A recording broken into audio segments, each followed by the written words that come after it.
Welcome to our series, the Bhagavad Gita for All. Namaskar. Chapter 10, Vibhuti Yog, or the Yog of Manifestation.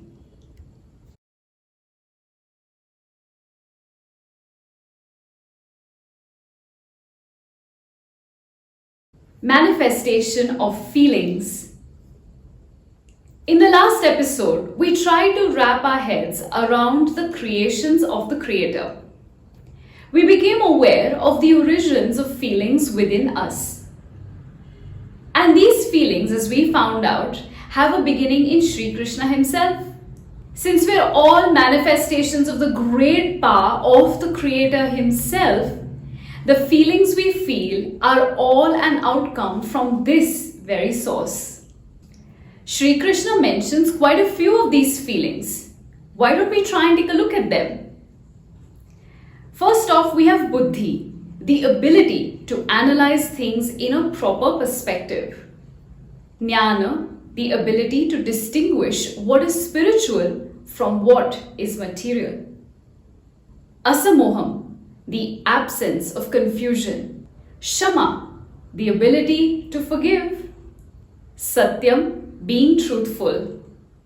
Dhamma, which is restraining the senses from the sense objects. Sham is control over the mind.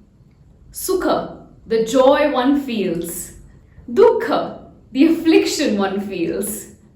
Bhava, knowing one's existence, or I am. Abhava, the experience of death. Bhaya is the fear of oncoming difficulties. Abhay is the freedom from this very fear. Ahimsa is abstinence from harming any being, and this is done through either the word, deed, or thought. Samatha, the balance in good and bad situations. Tushti, feeling content as decided by one's karma. Tapa is exercising voluntary austerities. Dan is giving charity. Yash is fame arising from possessing good qualities.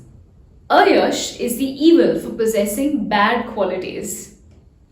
These feelings are often thought as the fuel that energizes the human soul, whether what we feel is good or bad. They are what affects our senses, and that means they end up giving us pleasure or pain.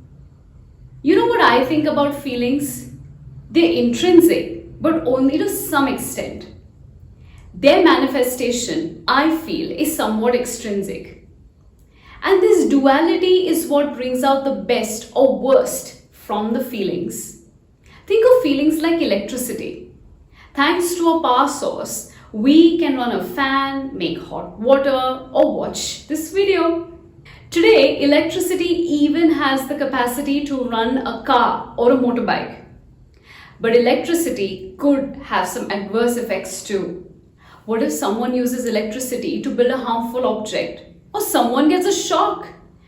Even worse, short circuits in the past have caused immense damage, including the loss of life.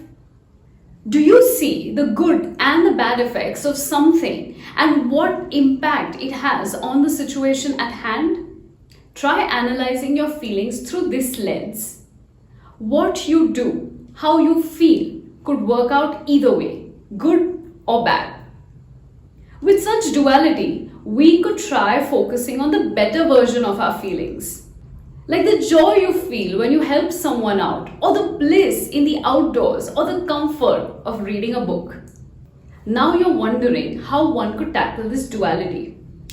Well, let's put this in a contemporary perspective then. Your word for the day is awareness.